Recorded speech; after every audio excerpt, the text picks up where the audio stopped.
বাংলাদেশে আমরা যে কমলাগুলা খাই, এই কমলাগুলা কিন্তু বিভিন্ন ধরনের প্রিজারভেটিভ দিয়ে কিন্তু বাংলাদেশে নেয়, কিন্তু নেপালে আসার পর এগুলা সম্ভবত অরিজিনাল গাছ থেকে পারা, গাছ से लेके आया ये सही है, अच्छा है।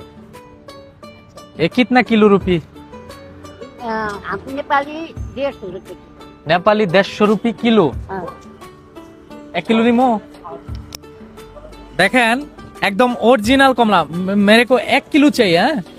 1 किलो, हाँ 1 किलो। एगुला देखें, एगुला ये वाला नहीं चाहिए, ये वाला अच्छा नहीं है। এগুলা দেখেন ওরা অরিজিনালি গাছ থেকে এই ফলগুলা পাইরা নিয়ে আসছে কমলা, কিন্তু আমরা বাংলাদেশে যেগুলা খাই ওইগুলা কিন্তু বিভিন্ন দেশ থেকে আর কি নিয়ে আসা হয়, বাংলাদেশে বিভিন্ন কেমিক্যাল দেওয়া হয়, কিন্তু নেপালে আসার পরে এরকম অরিজিনাল কমলা আমি যে পাবো কখনো ভাবতেই পারি নাই। তাই ভাবলাম যে আমি 1 কেজি নিয়ে নেই। 1 কেজি নিয়ে ओके 1 किलो हो गया। कितना? 150 रुपये। ओके মাত্র 150 টাকা দিয়ে 1 কিলো কমলা নিচ্ছি, কিন্তু আমাদের বাংলাদেশে তো অনেক টাকা পড়ে যায়। ঠিক আছে।